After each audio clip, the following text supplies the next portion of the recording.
Halo Tribuners, kembali lagi bersama saya Aswin Lumintang di acara Tribun Bakudapa.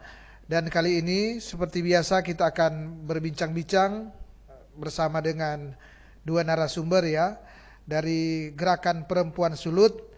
Yang pertama adalah Ibu Yul Takaliwang selaku aktivis Gerakan Perempuan Sulut dan juga Direktur YSNM. Kemudian yang kedua adalah Ibu Gifliani Nayuan, merupakan juga aktivis Gerakan Perempuan Sulut dan akademisi. Dan Tribuners, kita akan bincang-bincang kali ini terkait dengan dampak eksploitasi tambang pada perempuan dan anak. Mungkin banyak para Tribuners bertanya-tanya apa ya yang jadi kenapa ya ada dampak eksploitasi tambang terhadap perempuan dan anak. Ini yang menjadi menarik dan yang menjadi perbincangan antara dua narasumber bersama dengan saya. Dan mungkin sambil memperkenalkan diri ya masing-masing, saya akan bertanya dulu kepada Ibu Nina ya, panggilan ya, Ibu Nina. Ya. Apa sih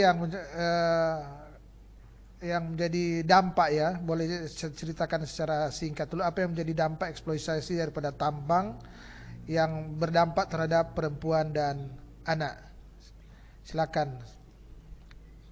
Ya, selamat siang Bung Aswin, Ibu Jul, selamat siang Tribuners. Selamat siang.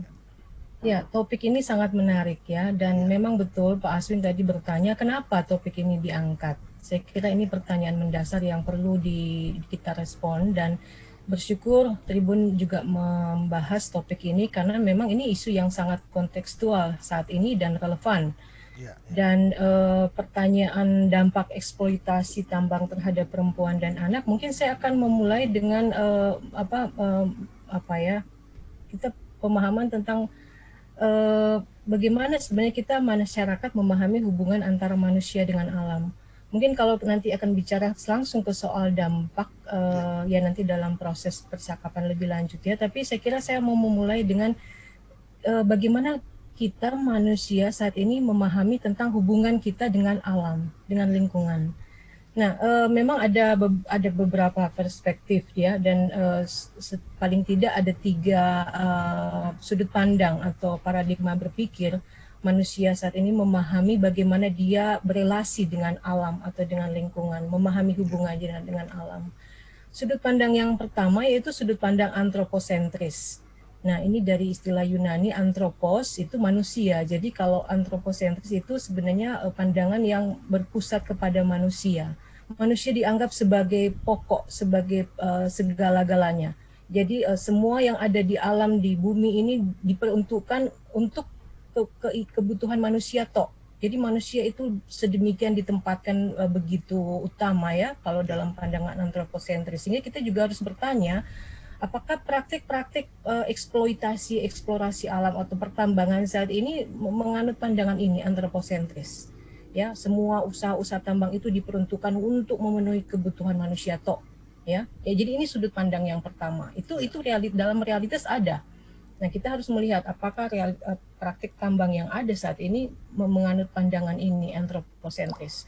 Kemudian sudut pandang yang kedua yang ada yang disebut dengan biosentris. Nah, di sini sudah ada pergeserannya, tidak hanya manusia sebagai pusat, tetapi segala hal yang makhluk hayati ya, yang tentang kehidupan. Jadi tidak hanya manusia, tetapi alam juga dianggap sebagai pusat. Itu sebabnya ada program-program pemeliharaan biodiversity, keanekaragaman hayati. Jadi tidak hanya manusia, tapi alam juga itu sebagai kehidupan yang harus dipelihara, dijaga. Nah, tapi ada sudut pandang yang ketiga yang disebut ekosentris.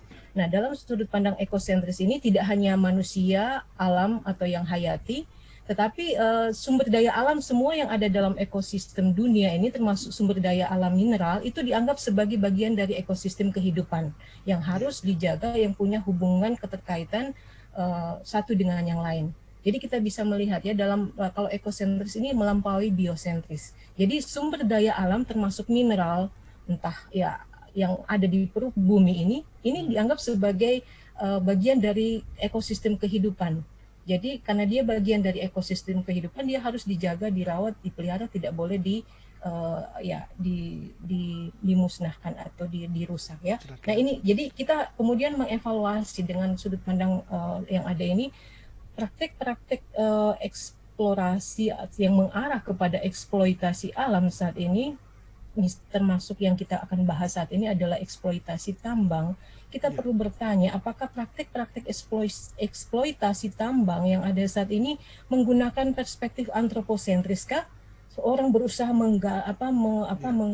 mengeksplorasi alam hanya untuk memenuhi kebutuhan manusia saja, atau dia memiliki juga pandangan biosentrik dan bahkan ekosentris. Dia melihat alam itu sebagai bagian dari kehidupan, punya nilai-nilai kehidupan intrinsik yang harus dijaga, dirawat.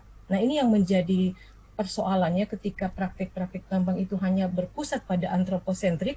Nah, ini yang akan menimbulkan masalah sehingga alam kemudian dinomorduakan, lingkungan hayati dan bahkan sumber daya alam itu hanya dianggap sebagai objek yang akan digali, dieksploitasi, dianggap sebagai objek yang harus memenuhi kebutuhan manusia dan tidak ada tanggung jawab untuk merawat dan bahkan memeliharanya. Nah, ini yang saya kira mungkin nanti bisa berkembang ya dalam diskusi jauh Pak Aswin. Saya ke Ibu Yul ya. Ibu Yul, terkait apa yang sudah dikatakan oleh Ibu Nina tadi ya, bahwa ada terkait dengan ini intinya ada suatu keinginan dari manusia atau suatu kuasa dari manusia untuk berkuasa terhadap alam, mendominasi dengan segala kelebihan manusia.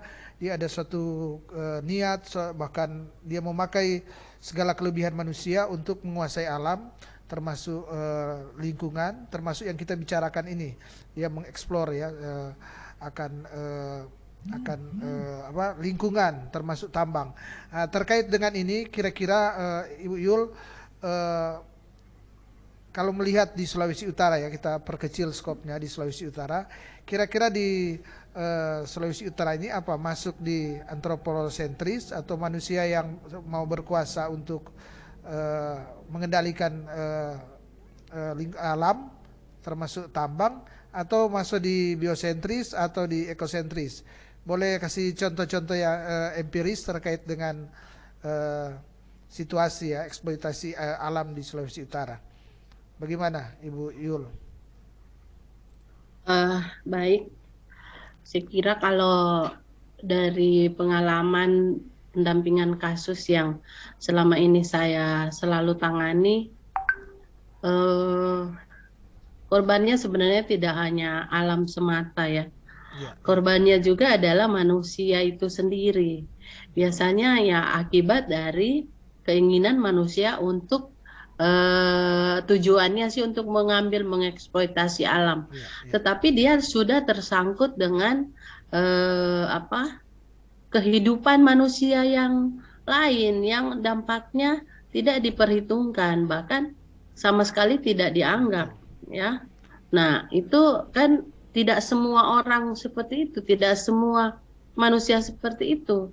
Orang-orang yang menjatuhkan pilihannya untuk melakukan eksploitasi sumber daya alam dengan membabi buta, dengan masif, dengan cara-cara yang sangat tidak tidak manusiawi, yang tidak mengingat bahwa itu adalah ciptaan Tuhan. Itu mungkin ada orang, cuma sedikit orang, tetapi luar biasa kekuasaannya, luar biasa pengaruhnya. Jadi dia punya relasi-relasi yang sangat besar dengan pemerintah ya, dengan penguasa di negeri ini, sehingga dia diberikan izin, diberikan kewenangan untuk sampai bisa bahkan mengusir orang pun, membuat orang lain dirampas hidupnya pun boleh ya. Jadi ini sebenarnya kalau eksploitasi sumber daya alam yang seperti ini kan yang hanya berlangsung itu di bidang pertambangan. Sebenarnya alam bisa dieksploitasi untuk kepentingan manusia dan selama itu dikelola dengan baik, selama ya. itu sangat mendukung dengan sumber daya yang ada, dengan memperhitungkan banyak aspek, itu akan mendatangkan kebahagiaan bagi semua orang. Semua orang. Ya, tetapi kalau kemudian yang menjadi kaya adalah sekelompok segelintir orang yang merasa sebenarnya mereka itu sudah orang kaya yang paling kaya, tetapi ya karena memang maaf, tidak puas karena memang greedy ya, ya dia tetap akan mengorbankan, dianggap yang lain itu adalah makhluk yang harus menjadi mangsanya. Ya, termasuk di dalam mungkin ya Bapak pikir ini adalah bagian dari eksploitasi itu sendiri dan jahat sekali menurut kita. Ini cuma hanya berpikir sesaat ya. Ya, jadi kalau Sulawesi Utara ini sebenarnya potensi perikanan, pertanian, perkebunan, pariwisatanya luar biasa. Nah, itu sebenarnya sektor yang sumber daya alamnya itu bisa membahagiakan, menguntungkan banyak orang karena kebanyakan masyarakat Sulawesi Utara ketergantungan hidupnya di sektor-sektor itu. Tinggal bagaimana pemerintah memanage dan mengembangkan dengan program-program yang terukur, itu pasti dampaknya akan jauh lebih baik daripada eksploitasi tambang yang menghancurkan, yang menghilangkan masa depan, yang pokoknya tambang ini sebenarnya malapetaka buat saya, bukan tambangnya ya, tapi cara eksploitasinya ya, cara eksploitasinya yang tidak memperhitungkan alam dan manusia. Betul. Gitu. Saya ke Ibu Nina. Ibu Nina, ini terkait dengan tema kita ya.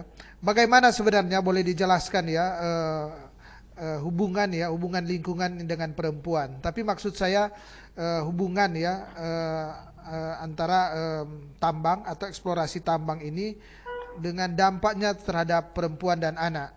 Mungkin bisa dijelaskan Ibu Nina. Ya, jadi menarik. Ini memang ada hubungan ya yang dekat sekali antara lingkungan, alam dan perempuan karena topik pembahasan kita juga dampak eksploitasi tambang terhadap perempuan dan anak ya sebenarnya. Nah, saya mau mengambil dari sudut sejarah ya, sedikit sejarah itu pertama saya mau mengambil contoh ini di India. Di tahun 70-an itu pernah ada yang disebut gerakan Chipko Movement. Nah, gerakan ini muncul sebenarnya sebagai respon masyarakat dan khususnya kaum perempuan yang di India terhadap ancaman ekosistem hutan, lingkungan yang di mana mereka hidup, di mana akan ditebang pohon-pohon di lingkungan mereka hidup.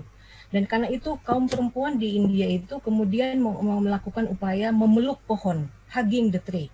Nah, itu yang dikenal kampanye ya waktu itu ya, gerakan Chipko Movement, gerakan Chipko. Mereka memeluk pohon supaya itu, padahal itu sudah berhadapan dengan pihak yang akan menebang pohon-pohon. Mereka memeluk pohon-pohon itu supaya tidak ditebang. Dan itu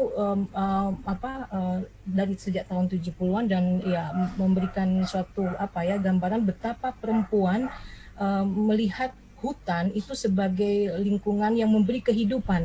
Jadi memang ada hubungannya dan kalau kita melihat dalam konteks di Indonesia pun juga ada sebenarnya cerita pengalaman bagaimana perempuan berjuang untuk menjaga lingkungan, yaitu dengan cerita Mama Aleta Baun di NTT, Nusa Tenggara Timur. Ketika daerah pegunungan yang di tanah adat suku Molo itu terancam untuk dieksploitasi, ada tambang marmer ya, batu marmer. Nikel dan juga marmer, batu marmer. Nah, Mama Aleta ini menggerakkan tidak hanya masyarakat, kaum perempuan juga di dalamnya untuk menunjukkan perlawanan terhadap tambang yang akan merusak pegunungan itu. Jadi mereka melihat praktik tambang batu marmer itu akan mengancam ekosistem air pegunungan ya, karena ekosistem itu, hutan itu, pohon-pohon itu akan dirusak, kemudian ekosistem tanah juga akan terganggu, Jadi akan berpengaruh terhadap juga mata pencaharian kehidupan masyarakat di sekitar pegunungan, masyarakat suku Molo di NTT. Sehingga mereka bahkan selama 11 tahun ya mereka berjuang untuk mempertahankan supaya daerah pegunungan suku Molo itu terbebas dari ancaman kerusakan lingkungan, karena itu adalah tanah yang memberikan kehidupan bagi masyarakat sekitar. Sehingga di sini hubungannya ya, bagaimana kaum perempuan ada pernah dalam sejarah memperjuangkan lingkungan alam, ekosistem hutan itu, karena itu adalah bagian dari kehidupan yang membawa kehidupan bagi tidak hanya kaum perempuan tapi keluarga rumah tangga mereka.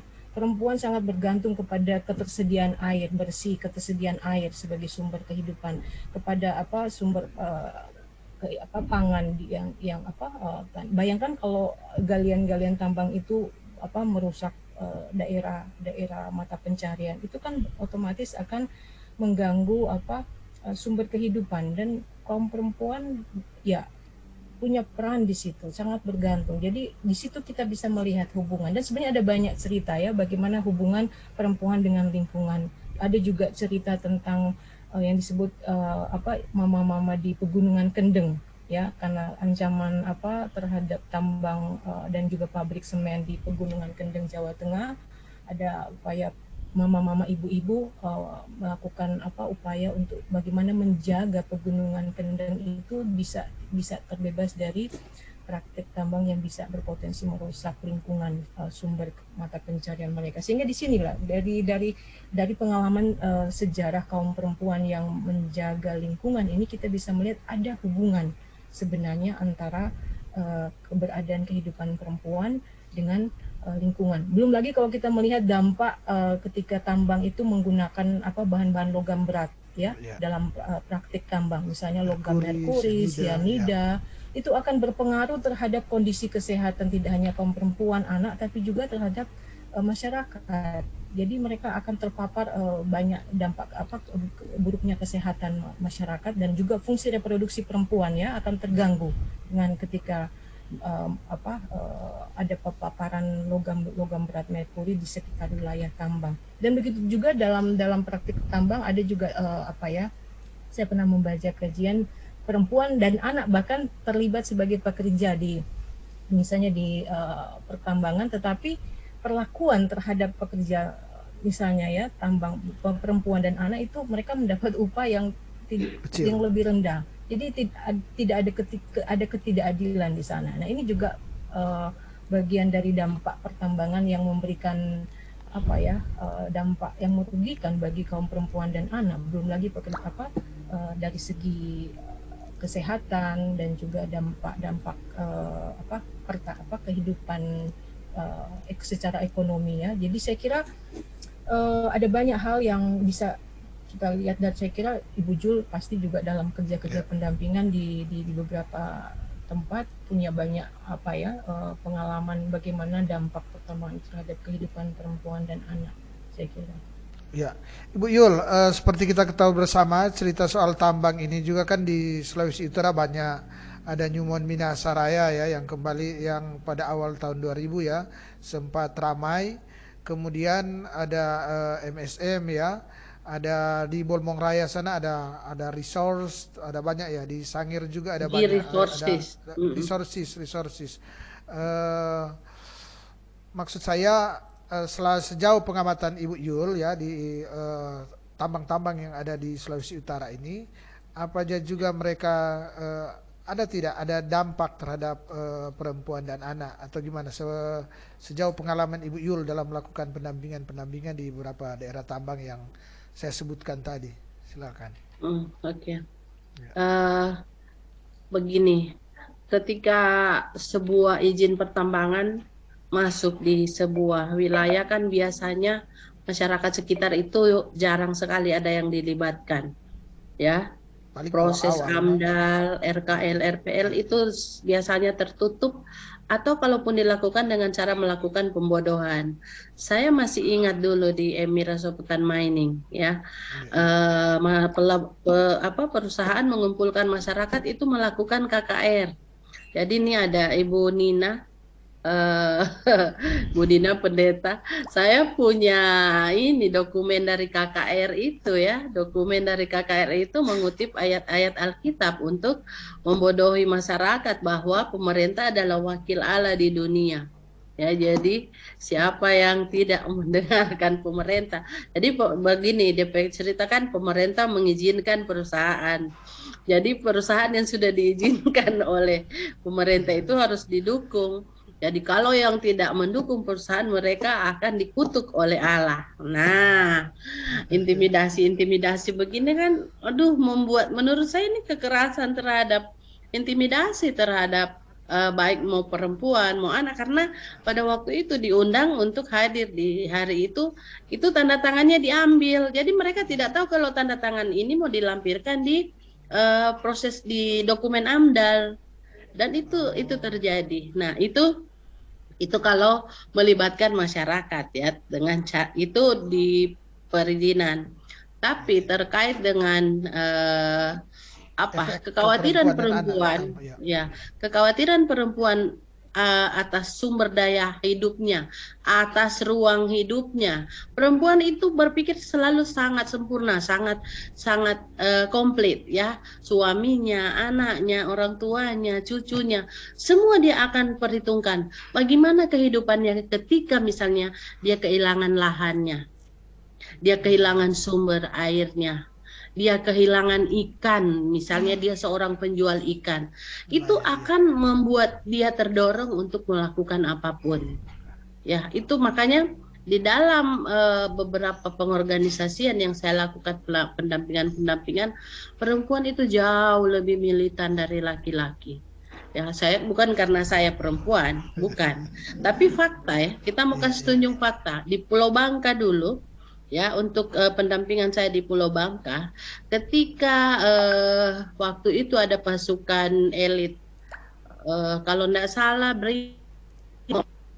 mengawal akan diturunkannya eskavator di sebuah dermaga pelabuhan di sana ya, di Pulau Bangka di Kahuku. Nah, ibu-ibu yang paling depan menghadang polisi-polisi itu. Mereka sampai buka baju, sampai buka kaos, buka baju untuk menghadang. Tembak jopa kita komandan, ya. Jadi itu polisi-polisi itu tako mau datang badekat, aparat tako mau badekat, sehingga ya tidak jadi. Itu kapal yang mau sandar untuk menurunkan alat berat itu tidak ada, karena perempuan-perempuan itu yang ada di muka untuk memperjuangkan supaya tidak ada bor yang turun di pantainya, karena mereka sangat merasa ketergantungan sumber hidupnya itu di situ. Nah, itu di dalam perjuangan. Demikian juga di tempat lain, seperti juga sekarang di Sangir. Yang militan sama sekali, yang tidak mau tanahnya diambil, dirusak, itu adalah perempuan, karena mereka tadi Ibu Nina bilang tergantung dengan sumber air. Misalnya di Sangir membuat sagu itu membutuhkan air yang bersih dari kuala ya, dari sungai atau dari mata-mata air. Nah, kalau kemudian air ini sudah dibelokkan untuk dipakai oleh kepentingan perusahaan, nanti akan dialirkan lagi, itu adalah air sisa, air ampas yang mungkin bisa dialirkan dan bisa sampai menuju ke laut. Ya, dampaknya ketika ikan misalnya terkontaminasi, berarti alur ekosistem mata rantai perikanan itu dah pasti akan berakibat buruk kepada manusia ketika ada logam berat yang masuk ke situ. Nah, paling rentan ketika terjadi kontaminasi atau ketika terjadi pencemaran yang seperti kita lihat di Buyat adalah perempuan dan anak.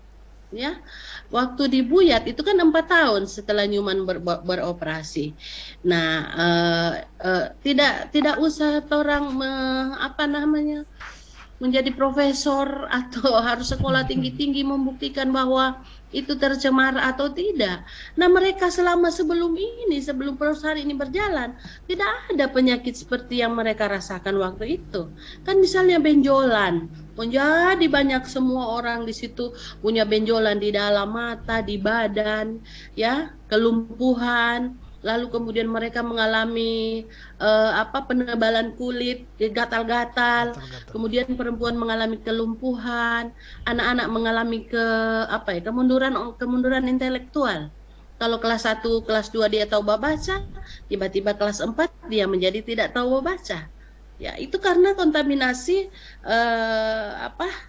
merkuri atau arsenik mungkin di dalam air atau di sekitar, karena ikan di Pantai Buyat waktu itu sudah benjol juga. Jadi ini tahu manusia yang terjangkit Pak ikan atau ikan yang terjangkit pada manusia. Nah, yang menjadi tragedi kemanusiaan yang memalukan, yang menurut saya sangat tidak manusiawi sekali adalah ketika ada korban yang banyak yang harus diselamatkan, pakar-pakar masuk di dalam polemik untuk membuktikan tercemar atau tidak, ya. Ini ada pencemaran, bukan bagaimana menolong manusia. Nah, itu orang Indonesia itu begitu. Ketika ada hal yang misalnya, ini sudah tragedi kemanusiaan. Orang sakit banyak sekali, ribut kan, sampai ada penetapan kejadian luar biasa di Sulawesi Utara karena banyaknya orang-orang sakit, bawa ke Noongan, bawa ke rumah sakit di sini, dan orang semua dokter marah sekali Pak kita. Bahkan ada kepala puskesmas Rata Totok dulu Pak kita sampai di rumah sakit mana ini? Rumah sakit sini Malalayang, sampai di dalam rumah sakit cuman karena saya mau bawa bayi-bayi yang sakit ke rumah sakit. Dia enggak mau kasih. Dia bilang, "Kenapa enggak mau bawa pada puskesmas? Bawa aja nanti kita yang tangani." Menurut dia, saya bukan bidang kesehatan. Kenapa harus membawa anak-anak? Loh, apa yang pelanggaran pidana mana kita ada langgar? Kalau kemudian kita bawa anak-anak sakit dari Buyat bawa ke Malalayang. Dia enggak mau, dia bilang ini cuma untuk sensasi. Ya biarlah orang, siapa mau cari sensasi? Dia marah tuh dokter sampai mau bakoprol. Ya ampun, kita bilang. Jadi bayangkan tuh hegemoni ini Kekuasaan. ya, materi bisa sampai seperti itu. Jadi hal-hal yang berbau kemanusiaan itu hilang. Bahkan orang dunia akademik sendiri itu menjadi karena terfasilitasi dengan uang yang begitu banyak sampai bikin seminar internasional, mendatangkan pakar-pakar yang di Arya Duta itu kan dulu sampai heboh. Tapi ada satu orang ahli dari Jerman yang lolos sampai ke sana. Dia bilang ternyata kami dibohongi, ya, karena dia melihat fakta banyak sekali orang sakit, mau buta, mau anak-anak yang lahir cacat, itu banyak sekali, ya. Jadi yang sangat disesalkan adalah kalau terjadi tragedi seperti ini, pemerintah bukannya berpihak menolong masyarakat, tetapi bagaimana kemudian ada satu ruang terjadi polemik antara pakar yang pro dan kontra. Yang pro terhadap perusahaan dibayar dengan banyak sekali, mungkin gelontoran miliaran uang. Bahkan ada empat perguruan tinggi di Indonesia waktu itu yang dapat doi sampai puluhan miliar, dan orang tahu itu siapa, Unsrat juga, ya, karena dia rektor waktu itu cerita rektorat sama aku. Jadi ya mau bagaimana, tapi itu sudah terjadi pada waktu lalu. Mudah-mudahan tidak akan terjadi lagi, ya. Makanya tiap hari sampai hari ini kita stop tuh perusahaan tambang, kalau boleh mau cari mau tembak semua kasih mati lebih dulu, karena di mana ada tambang yang baru dapat lihat kita akan ada di situ. Karena apa? Saya secara pribadi saya melihat bagaimana menderitanya perempuan dan anak yang menjadi korban di pertambangan. Itu dapat sayang luar biasa, ya, sampai lumpuh, sampai mama raya apa semua. Yang hari ini kalau orang masih mau melakukan mau studi tentang dorang kehidupan berubah, mari orang pergi di kampung Transpatoa, desa Transpatoa yang ada di Bolsel. Itu ada 71 kepala keluarga yang mengevakuasi diri. Jadi bukan pemerintah pedoi, bukan. Itu karena masyarakat susah dengan tuh ikan benjol, dengan tuh air kuala yang tercemar, dengan lingkungan hidup tercemar. Maka orang biar jod orang siksa, orang pindah. hari ini Transpatoa ada tempat wisata yang indah, ikang-ikang di bawah bagus, dan bagaimana kualitas kehidupan kesehatan mereka itu menjadi berubah dan lebih baik, dan anak-anak perempuan sana hidup sehat-sehat dan bagus-bagus. Berbanding terbalik dengan saudara-saudara yang masih ada di Buyat. Memang sekarang mungkin lingkungan bisa baru mulai merecovery dirinya sendiri ya, tapi entah itu sampai berapa lama juga bisa terjadi. Tetapi bagaimana kehidupan ketika mereka menjadi korban yang benar-benar real, yang nyata, yang mengalami penyakit Dampak dan ya dari kemudian pertambangan. dampak yang Ya. secara langsung masih ada ibu-ibu itu, anak-anak yang dulu sakit-sakit, ada yang sekarang sudah malah menikah, sudah sekolah, sudah bagus-bagus, tetapi ketika mereka pindah dari tempat itu. Nah, kan setelah dilakukan advokasi itu kan cuma tutup di tahun 2006. Tapi dengan alasan DP stok so habis. Masa le. Tahu kan? Ya, demikian. Iya. Ya, demikian Kalau ya cerita sementara. ini semoga Ya. anas kita. Demikian pengalaman dari Ibu Yul yang merupakan pengalaman dalam melakukan pendampingan di lokasi-lokasi tambang yang ada di Sulawesi Utara. Saya ke Ibu Nina. Ibu Nina, ini terjadi juga ya seperti yang dikatakan oleh Ibu Yul ini, karena ada banyak yang beranggapan bahwa membuka tambang ini merupakan salah satu solusi untuk mengurangi pengangguran, artinya untuk membuka lahan pekerjaan yang baru. Bagaimana tanggapan dari Ibu Nina? Ya, sebelum saya masuk ke tanggapan itu, saya kira ini luar biasa ya apa yang dipaparkan oleh Bu Jul ini sebagai saksi langsung Ya, dari saksi bencana juga. ekologis ya. Ya, Dan saya kira cerita-cerita ini tidak bisa kita abaikan. Berapa lama orang mesti tunggu ini suara-suara ini tidak didengarkan. Saya kira ini Bu Jul sebagai saksi mata, saksi langsung dari, saya bisa katakan bencana ekologis ya, sampai Ya. tadi ada banyak korban sudah memakan korban ya, praktik tambang di Buyat, mungkin di beberapa tempat di sekarang juga di Sangihe dan di beberapa tempat mungkin di ini yang terpantau kan Minahasa banyak ya. juga yang tambang yang tidak yang peti-peti yang Iya, ya dikelola memang secara dalam ini. undang-undang pertambangan minerba yang nomor berapa yang terakhir ya, nomor 3 2020 itu sudah diatur, memang ada istilahnya pertambangan skala kecil ya, pertambangan emas, dan Pertambangan rakyat. pertambangan Rakyat, iya, rakyat tambang skala rakyat. kecil. Dan ada kaidah-kaidah standar-standar bagaimana praktik tambang yang harusnya dilakukan. Nah, memang yang kita sayangkan tadi yang diceritakan kan yang melibatkan investor besar ya, Investor besar dan besar, kompleks ya. dan Tadi. dalam skala kecil saja kita selalu harus mewaspadai bahaya, apalagi ini yang melibatkan praktik tambang yang dengan investasi besar. Kalau ya. bagaimana kita mau membayangkan kerusakan alam yang luar biasa yang akan ditimbulkan terjadi. Nah, jadi saya kira tadi tadi pertanyaan tentang apakah betul Ya. penambangan ini harus kita pandang sebagai solusi untuk mengatasi Pengangguran, kemiskinan, atau ya. kondisi kemiskinan, atau untuk mendapatkan sumber pendapatan daerah misalnya, atau betul. pendapatan PNPB, pajak negara bukan pendapatan negara bukan pajak ya, PNPB. Nah, saya kira ini narasi-narasi yang perlu terus dievaluasi. Kalau misalnya atas narasi itu lalu kemudian lingkungan rusak, justru menimbulkan kerugian yang lebih besar, tidak hanya bahkan kerugian nyawa ya manusia, kita harus bertanya, mau mengatasi masalah pengangguran dengan dampak yang kerusakan lingkungan yang tidak hanya generasi sekarang yang akan tanggung, tapi kita harus memikirkan generasi yang akan datang.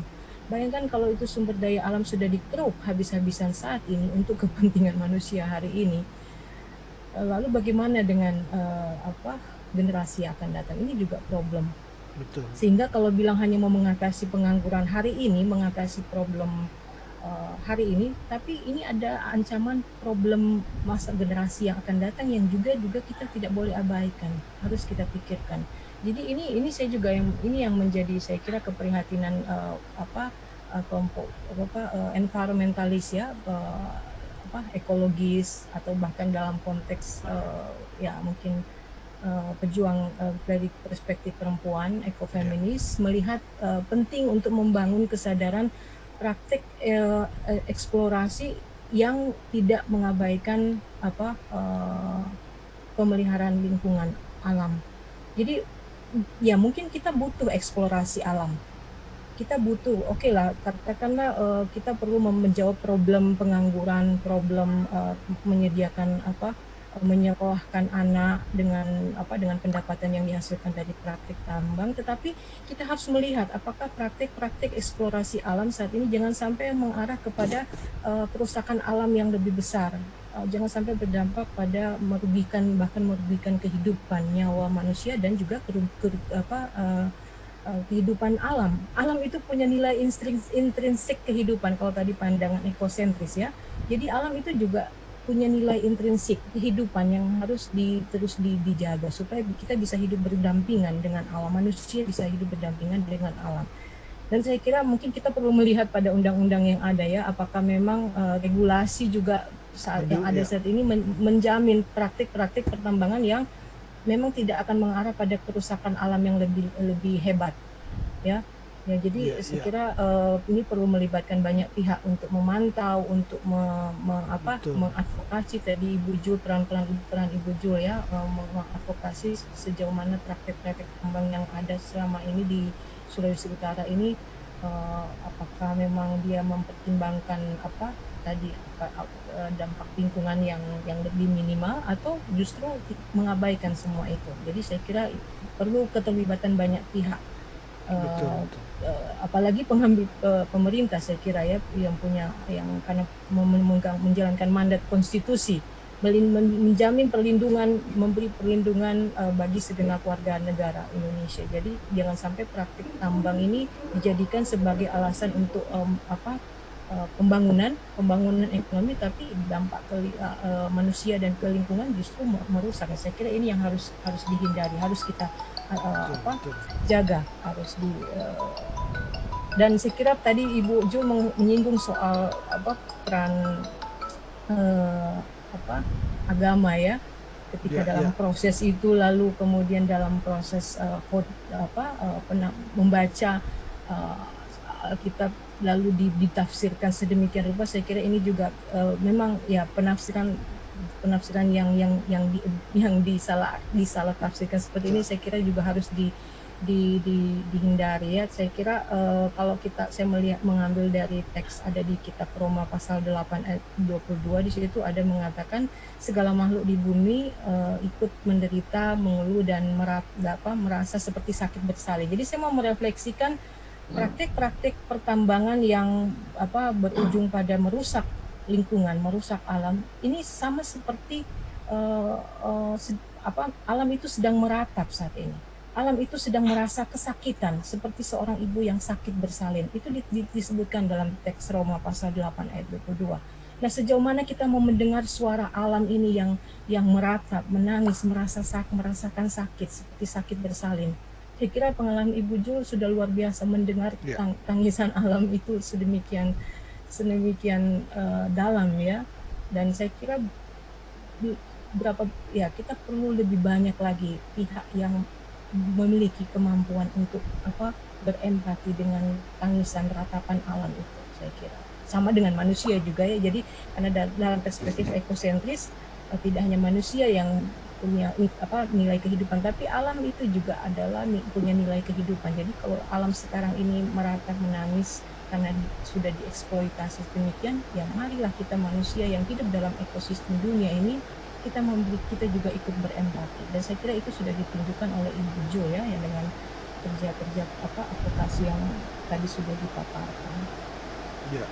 Ya mungkin begitu dulu Pak Aswin. Ada Ibu Yul, mungkin ini terakhir karena waktu kita juga. Ibu Yul, apa yang sudah dilakukan atau hal-hal apa yang akan dilakukan oleh Ibu Yul yang aktif dalam pendampingan ya terkait kasus-kasus seperti yang sudah dikatakan oleh Ibu Yul tadi? kalau kasus seperti yang sudah dibuat, tentu yang paling prioritas adalah menyelamatkan manusia. Iya. Ya, bagaimana kemudian kita menolong perempuan untuk berdaya karena dia secara ekonomi dia tidak bisa melakukan apa-apa lagi. Kemudian dia sakit, dia tidak punya biaya. Ketika dia harus melahirkan, dia melahirkan anak yang cacat. Coba kalau itu adalah istri kita, adalah adik kita, atau kakak kita, dan pemerintah tidak pernah merasakan itu. Mereka sangat jauh dari empati terhadap situasi dan kondisi itu. Mereka sementara akan membuktikan bahwa ini adalah penyakit turunan, ini karena sanitasi buruk, ini karena Anda memang tidak bersih, ya seperti itu.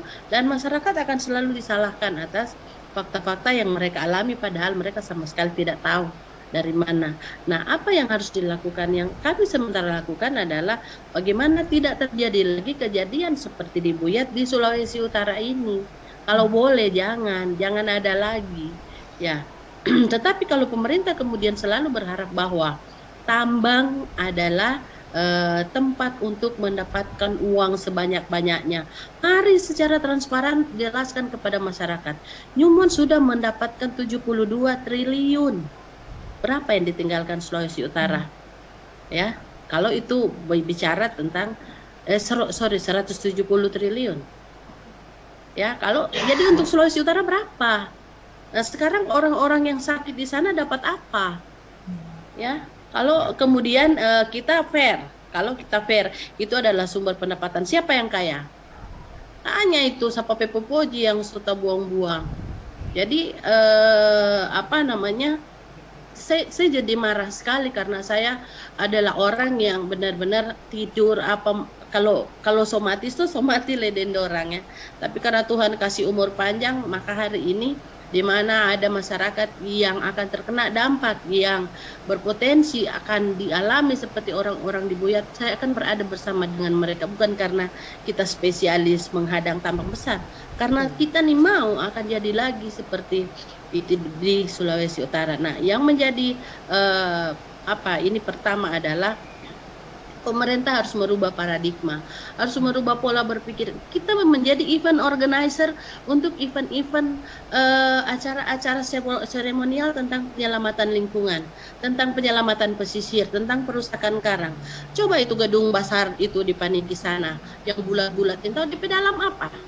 Apa kalau bukan untuk penyelamatan pesisir? Ketika ada hari ini di Sangir misalnya ada tambang yang akan dilakukan di pulau kecil, ruangan itu digunakan untuk apa? Ya tidak ada gunanya. Jadi hanya meraup, mendatangkan bangunan-bangunan besar, bikin acara besar, World Ocean Conference apa, segala rupa ada undang, martu koral dirusak, pesisir dirusak, dan Indonesia mintanya tidak ada suara apapun. Bahkan hari ini izin-izin tambang digelontorkan setelah Omnibus Law, setelah Undang-Undang Cilaka dikeluarkan, gelontoran iup di mana-mana di pulau-pulau kecil. Padahal yang tersisa dari pulau-pulau kecil mereka harus dilakukan adalah mitigasi bencana, harus dilakukan konservasi, penelitian. Bagaimana hutan-hutan yang tersisa itu harus dijaga. Yang paling penting sekarang saya putus sekali peran akademisi. Kalau memang pembuat AMDAL memang melihat di sini, pulau kecil tidak boleh, tidak mendukung secara alam, tidak mendukung, apalagi kalau misalnya pertambangannya open pit, harus dilakukan peledakan. Itu sama sekali tidak memenuhi syarat. Kenapa harus diizinkan? Dia kan akan mungkin ini ya secara manusia dia akan merasa punya hutang budi karena yang mau bayar pada dia pemrakarsa. Tetapi kan berapa banyak orang yang harus berkorban untuk menganapedoi hal-hal ini. Iya kan? Jadi banyak yang harus dipertaruhkan. Dan Pak Rahmat Witular waktu tahun 99 dia bilang 95% AMDAL di Indonesia itu tidak beres. 95%. Tetapi sekarang tanya, di mana ada AMDAL yang pernah ditolak? Cuma Saruna yang dulu waktu MSM 97 itu dia menolak AMDAL ya waktu itu. Tapi kemudian tahun 2010 dia karena dia bilang Pak SBY kata so bilang terima jo. Nah Itu seperti itu pemerintah kita, dan sampai hari ini kita hanya melihat itikat baik di mana perspektif lingkungan hidup dan hak asasi manusia diletakkan di atas segala-galanya ketika terkait dengan persoalan sumber daya alam yang ini ya, yang masif, yang akan dikelola mengakibatkan dampak penting terkait tambang, terutama tambang emas Ya. gitu. Tribuners, perbincangan kita masih menarik ya, tapi kita juga dibatasi oleh waktu. Karena itu saya Aswin Lumintang dari Tribun Bakudapa tentunya mengucapkan terima kasih kepada dua narasumber kita dari Gerakan Perempuan Sulut, Ibu Nina dan Ibu Yul ya, yang sudah menerima undangan kami untuk berbincang-bincang di tempat ini. Saya kira pembicaraan kita memang mungkin banyak Tribuners yang masih penasaran ya, tapi sekedar informasi untuk bahwa kerjasama antara Tribun Bakudapa dan GPS Gerakan Perempuan Sulut berlangsung setiap minggu, sehingga kalau memang terasa kurang ini perbincangan ini, kita akan lanjutkan lagi ya. Tapi saya kira sangat menarik, dan paling tidak para Tribuners atau para pemirsa sudah ada informasi ya terkait dengan bagaimana dampak eksploitasi tambang pada perempuan dan anak. Bahkan khusus Ibu Yul sudah memberikan contoh-contoh konkret ya bagaimana efek dari pertambangan di Sulawesi Utara, di beberapa daerah tadi sudah disebutkan. Dan sebelum menutup, mungkin ada boleh pernyataan kunci atau closing statement dari masing-masing narasumber.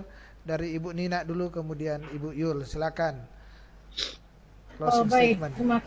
terima kasih Pak Aswin. Saya mau melanjutkan tadi yang dipaparkan Ibu Jul ya. Saya kira ada suara keprihatinan yang dalam, dan saya mau merefleksikan secara teologis di sini ya. Ini ibarat suara profetik, suara kenabian. Hari ini kita membutuhkan dan sikap empati seperti ini.